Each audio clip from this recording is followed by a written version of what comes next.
We've got Ella here, just witnessed Arsenal fairly comfortable. Actually, it was more than fairly comfortable. Very comfortable, I would say. 2-0 win against West Ham. Ella, your initial thoughts on the game? Yeah, I mean, obviously it's a good win, a win that we might not have gotten last season. We didn't get last season, not might not have, we didn't. So I'm just really happy with the 3 points, to be honest with you. Obviously, we can look more at the play and we were completely dominant, and that's obviously a big positive as well.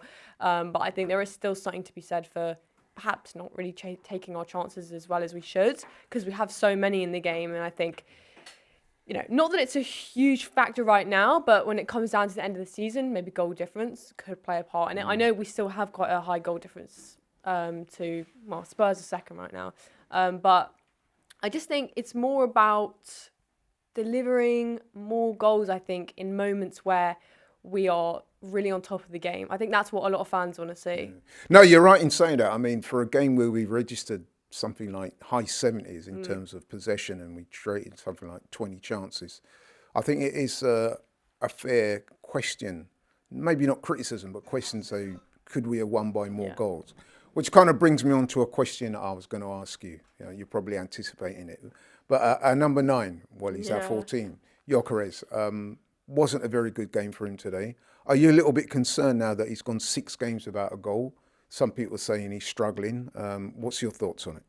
I mean, of course, as a striker, you want to see your striker scoring goals, or at least if he's not scoring, then setting up a goal for someone else.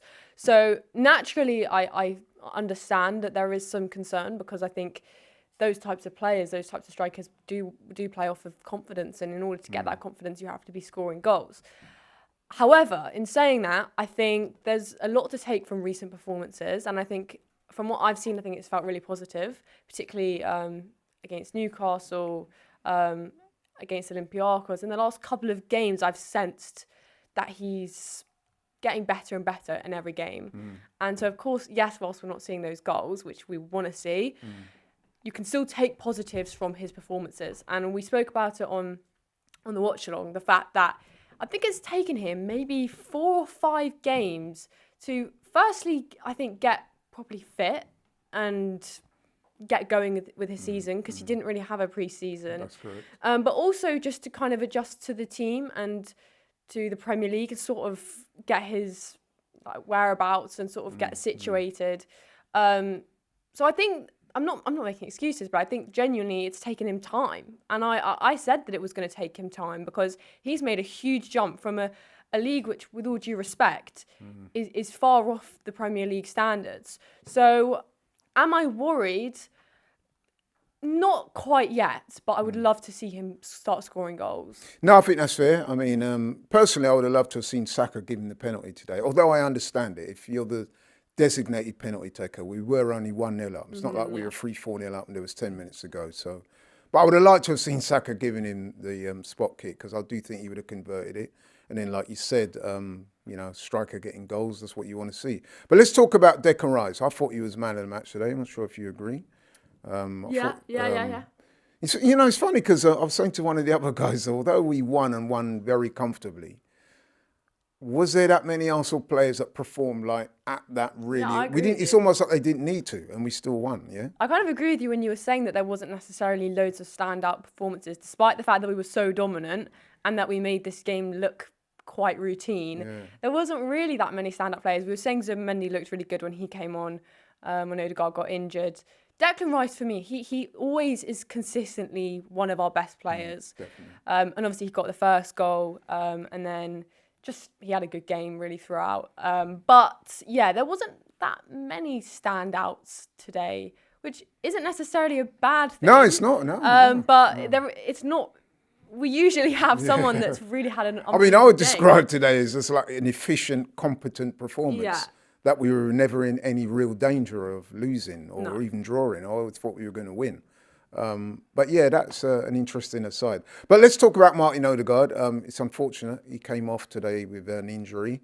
Now, I'm being told that that's 3 consecutive games he's come off before half-time. 3 consecutive home games. Home games, yeah. So that's really unfortunate. I'm not sure how bad the injury is at this stage while we're recording this interview, but it's very sad. Yeah, it's really gutting. And I think I saw his interview and he was speaking about how it's been really difficult kind of watching from the side and not being able to contribute this season as much as he would like. Obviously, he's a captain, he's a leader, and often he shows that when he's on the pitch and he sets up for other people and really helps our team. So it's really difficult seeing him continue to pick up different knocks and injuries. And I think what makes this one quite difficult is, well, what makes them all quite difficult when they come one after the other in the manner that they have so far this season is when he's coming back and he's really trying to pick up that form again and kick on, he can't do that. Because we were all saying after Olympiacos in the midweek how unbelievable he looked. Easily he was the best player on the pitch. And so he's come off of an unbelievable game and then he gets injured the next game. And so we don't get to see that Odegaard kick on. So hopefully, obviously, you could say the international break has come at a good time because hopefully after that break he comes back and he's able to play and kick on again. Let's hope so. Yeah, let's hope so. Fingers crossed. Yeah. But in terms of what you're seeing from Arsenal, do you have genuine belief that they can go on and win the title? Because, I mean, at the moment, as I speak to you now, Arsenal top of the table. Obviously, Liverpool playing Chelsea. That game is going on while we speak. But are you seeing enough from Arsenal to suggest that they're serious title contenders now? I think they are serious title contenders. Do I think we're favourites? Despite what a lot of people think, I just still don't think we're favourites. I think Liverpool are favourites. But I think Arsenal are very serious about what they're doing this season. And I think we can all say that the team we have, the squad we have, is a team that can be winning the Premier League or the Champions League. So we need to be going for it. We are showing positive things. And I think sometimes winning games despite then coming out of it and saying, well, that wasn't the best football we've ever watched, but Arsenal won the game. And I think when you think about the 2 games where we've dropped points, it's frustrating because I think we could have won those games, even though they're against arguably the other 2 best sides in the Premier League. Both of those sides were depleted, I think, and were beatable. But we've dropped points to Liverpool and we've dropped points to City. The 2 Is that a concern? No, because I think the manner in which the City one arguably could be more of a concern because at home, I think a lot of the fans felt that was a game that we should be winning. Liverpool, I think, listen, we go away to Anfield, and such a hard ground to go to against the Premier League winners. And, you know, the game was obviously decided by an absolute worldie of a free kick by Szoboszlai. And in that case, you know, if we would have gotten a draw out there, I think that would have been a good result.